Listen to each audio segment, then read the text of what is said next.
Hi, my loves. Welcome back to the Starscartel channel. If you don't know, I'm Star. Baby, I'm here with a dream. This dream right here was so serious. This was a very interesting dream, okay? But anywho, let's get into it. So in this dream, I am watching a scene, okay? And this is a scene of two women on a freeway, okay?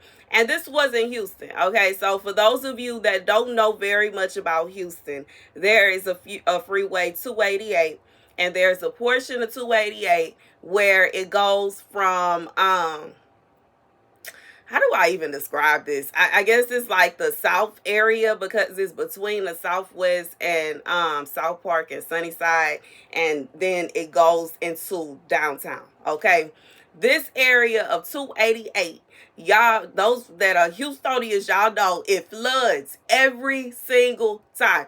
Every time, no matter what, this area always flood in Houston. The freeway is underneath the actual neighborhoods and the land area where people walking and all that. Like the freeway is down below, and it always flood. We Bayou City for a reason. It always flood right there.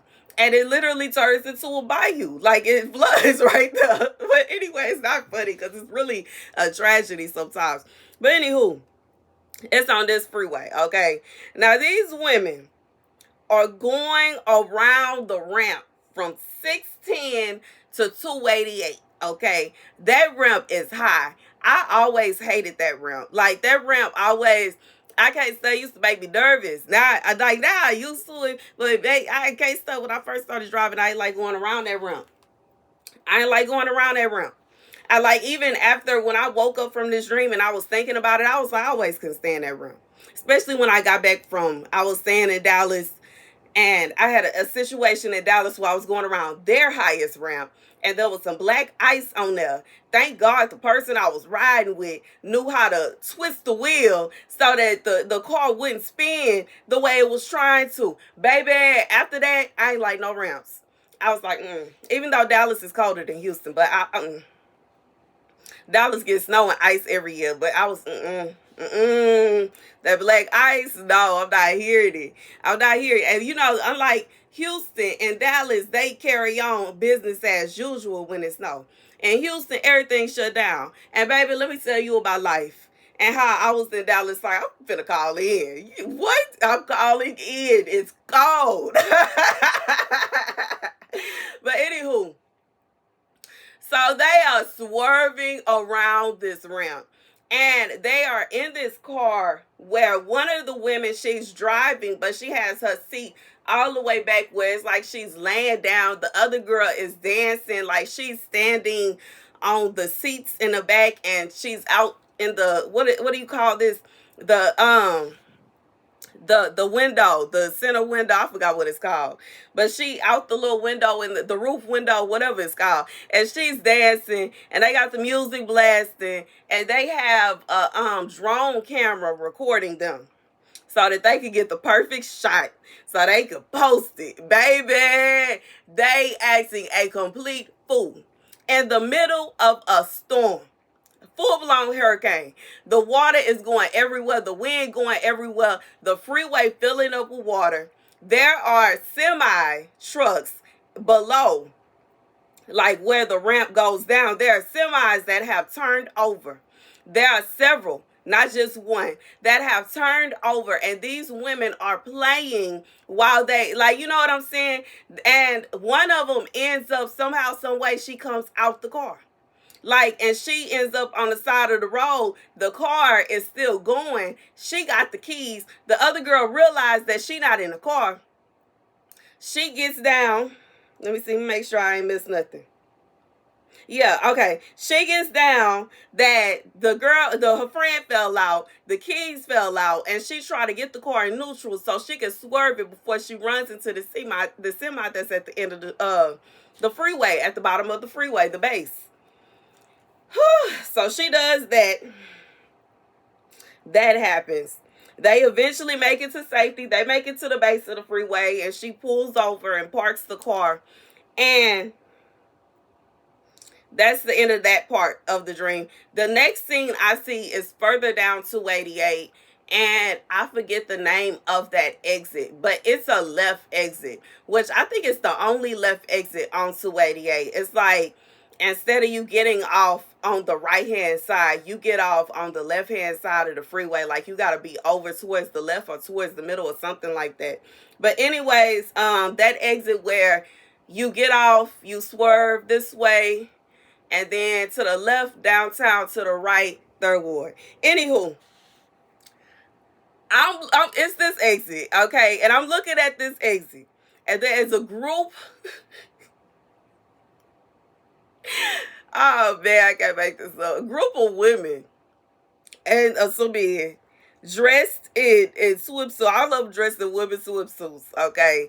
In bikinis and the little bitty tops, okay? In the middle of a hurricane, in the middle of a storm, standing, so they standing by the fence part of the exit, and they dancing, they twerking, and they dancing, they jumping up, and they all taking pictures, and they doing the videos, they doing a twerk fest in the middle of a hurricane, girl, in the middle of a hurricane. And there's a lady that comes to take their interview. So this is like a news reporter that just so happens, you know how news reporters, they be standing in the middle of a storm and they report on it. And they see them and they shocked. Okay, this reporter is appalled that instead of being safely inside their house, inside of a shelter, anywhere, they are on the freeway. And, you know, it's like they're wanting to be on camera. And she's asking them how they're feeling about the storm. They don't want to talk about that. They want to talk about who they are and what their ad is and where they're located. And, you know, it's like the news reporter is in shock because, like I said, on the freeway is starting to fill with water. There are semis, more than one, that have turned over, which means there are more than multiple people that are hurt, injured, or have lost their lives. And there are people standing on the side of the freeway, ranting and raving about their social media account. That was the dream. That was the dream, y'all. I was in shock and appallment about that dream. But the way that people are kind of crazy, you know, like chasing after clout and chasing after attention nowadays, I wasn't exact. You know, it's like, I was like, it's not even too far-fetched. And that's sad. The scripture comes from 2 Chronicles 20:6. Lord, the God of our ancestors, are you not the God who is in heaven? You rule over all the kingdoms of the nations. Power and might are in your hand, and no one can withstand you. Our God, did you not drive out the inhabitants of this land before your people Israel and give it forever to the descendants of Abraham, your friend? They have lived in it and have built in it a sanctuary for your name, saying, if calamity comes upon us, whether the sword of judgment or plague or famine, we will stand in your presence before this temple that bears your name and will cry out to you in our distress, and you will hear us and save us. God is saying that the kind of activities that's going on in the world today, that is not what our ancestors meant when they told God this here. Okay, our ancestors were not talking about this. They weren't talking about. Now it's understood. You know, somebody might say, well, they ain't have phones back then. They ain't have cell phones back then. I mean, they ain't have social media back then. This is true. But that does not also mean that it's okay for us to just be acting a complete fool. You know what I'm saying? Like, I just feel like how some people do things and it don't, like, they do, it just don't make sense. Like, running up on people. I heard about a guy that was running up on women, snatching their wigs off to get some attention. Baby, he lucky he ain't run up on the wrong one, because he would have ran up on the wrong one. Baby, he would have caught some hands. Okay? Caught some hands. Baby, let me tell you about how some of these girls get down. I remember I was at a drive-thru in Houston. And he thought it was funny snatching girls' wigs off. Baby, the girl that was working at the drive-thru come outside, pull her wig off, sat it on the car, and got down with a customer that would, like, well, I don't know what the customer was doing. But baby, she didn't had enough. She had enough. She came outside, snatched her wig off, sat it on the car, and drugged that girl through the parking lot. And then when she got through, she put her wig back on and went back inside to carry on working. So, you know what I'm saying? There are some girls that if this man would have ran into them and tried to snatch their wig off, they would have assumed that it was a challenge. You know, don't threaten nobody with a good time. You know what I'm saying? I'm just saying, I'm just being real.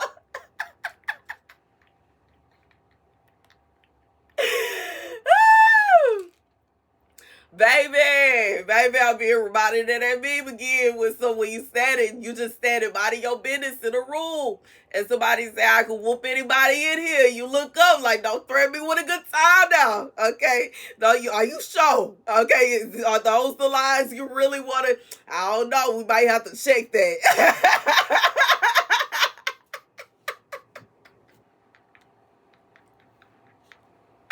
Oh, so silly. Baby, because we already know everybody think they can fight until they run into that. You know what I'm saying? Anywho, I just feel like, Gordon said this is not what he is expecting out of his children. Baby, it's not, you know what I'm saying? And I just feel like we live in a time now where you can literally do anything on social media and get attention. You could, like, I literally used to make vlog videos about cleaning. Like, and like what I was doing in my life when I was living off grid, that's what I made a video about cleaning out a chicken coop. I made a video about going to town to wash my laundry, eat out, and relax. Okay? Like, that's literally, I made videos about watering the garden, about cleaning, like, you know what I'm saying? You don't have to be doing crazy stuff to, like, you know, have a social media platform. I even saw a video of a lady that drastically moved to Houston because she wanted to be an influencer, and I was in shock and appallment, and I understood what she was saying, that she has her favorite influencers live in Houston. But the thing to me is, you don't have to be in Houston specifically to be an influencer. I don't know what made her, I don't know what kind of influencer she wants to be, but Florida, like, she buy water, beautiful water. I don't understand why she felt like she needed to move here in order to do what she wanted to do. She, like, you don't even, I don't understand, I don't get it. I don't get it. As somebody, like I just said, I made videos when I was staying off grid in the middle of nowhere. I was in the middle of legit 10 people. I think 10 families lived in the town I was staying in. The middle of nowhere. Okay. Courage probably lived up the street.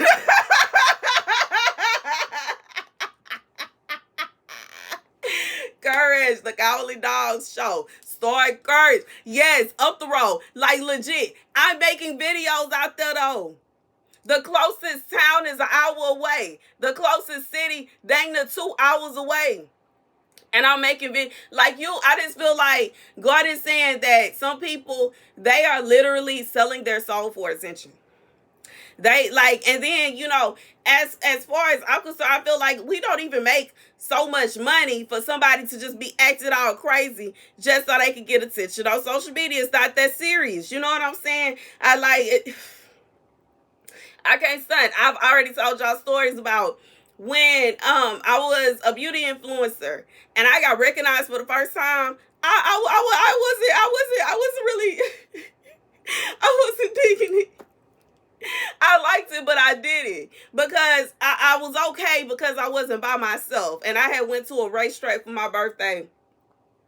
2 people recognized me. And I think I posted a picture and tagged it. So somebody actually came up there with a little cupcake with a candle in it for me. And she found me and she gave me the she was like, she gave me the cupcake. She was like, "It's your birthday, right?" And I was like, "Yeah." And she took a picture with me and gave me the cake. Like, she lit up the candle in it. It was nice. But you know, another girl wanted to take a picture of me. She worked there. But I'm just like, you know, being with somebody, I was okay. I didn't feel like, you know, somebody could mess with me. Like, you know, somebody try to snatch me up and take me somewhere, or somebody try to, you know what I'm saying? I can't stay. At that moment in time, I was way smaller than I am now. And you know what I'm saying? Like that, I believe that was when I was fresh after my car accident. But you know what I'm saying? I just feel like I wasn't ready. It felt weird. Okay. Long story short, it felt weird. And sometimes, you know, now it don't feel weird anymore. Now I'm not well, I'm still awkward, but you know, I'm an introvert anyways. As I've told y'all, like, I didn't got comfortable sitting here and recording. Like, we 15 minutes in and I'm still talking. But you know, basic thing I'm saying is some people don't even realize how their life will change. Okay. Another thing I'm trying to say is some people don't realize, like, it's kind of like you're not rich. You know what I'm saying? In order to be rich, you have to have so many things going on. There are so many aspects, so many boxes that have to be checked. And it's to such an extent that everybody thinks that just because you are popular on social media that you're a rich person, and that's simply not the case. You know what I'm saying? At maybe if you got like 50K and up, okay, you know what I'm saying, you probably balling. You know what I'm saying? But if you know, at a certain extent, it's kind of like, you know what I'm saying, you boys so just a well-known person, okay, popular if you will, but rich is a stretch.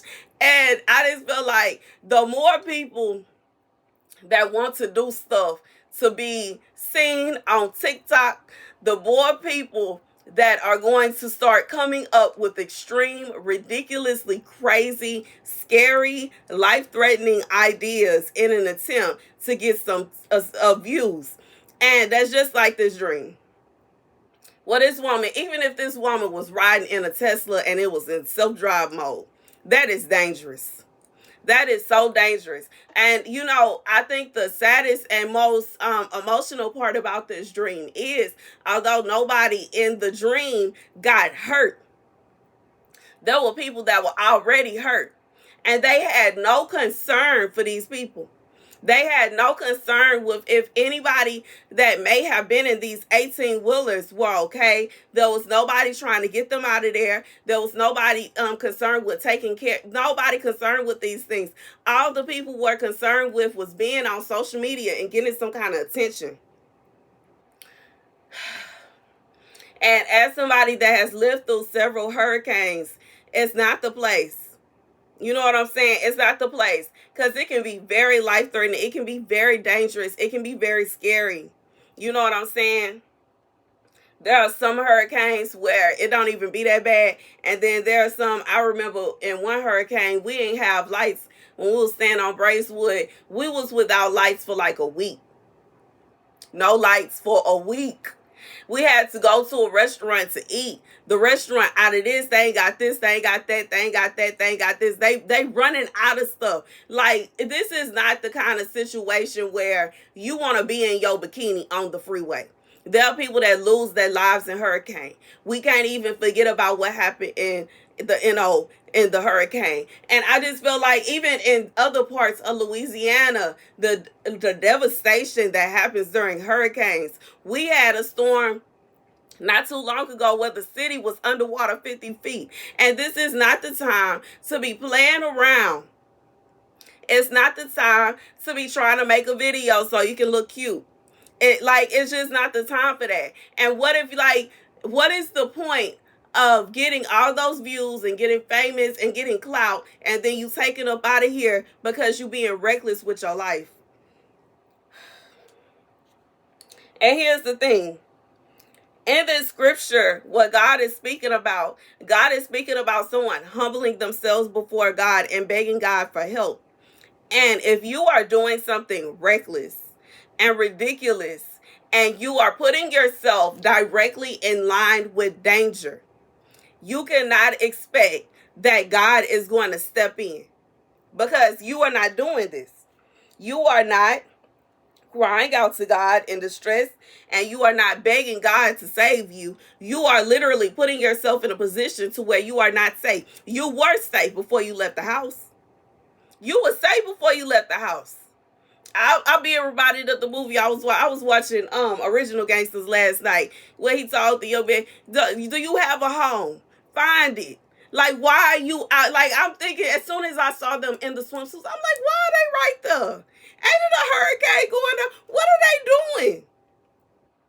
Who, like, that don't even make sense. Like, it doesn't make sense for someone to think mentally, you know what would be a good idea? I'm going to walk down to the freeway in my bikini. Yeah. I know it's a hurricane, and I know that the wind is literally throwing tree branches everywhere, and I could get hurt. And I know that people houses, their roofs are being ripped off, and there's some people that houses are being torn apart. But I'm going to go and I'm going to walk in a spot where I will be out in the open. Anything could happen, and I'm going to stand right there in my bikini, because I think that'll be a cute picture. Whoo, baby. Some people is playing with their lives over social media fame. And it is not cool. I'm just being real. I just feel like that's silly. That's silly, like in Mean Girls, when I forgot her name, Katie was flunking in math so that the boy that she likes would help her with her papers. Like, that's stupid. Don't do that. Why would you do that? That doesn't make any sense. And yeah, that's the message. That's the message. Thank you guys for watching. Be sure to like, share, and subscribe. Deuces.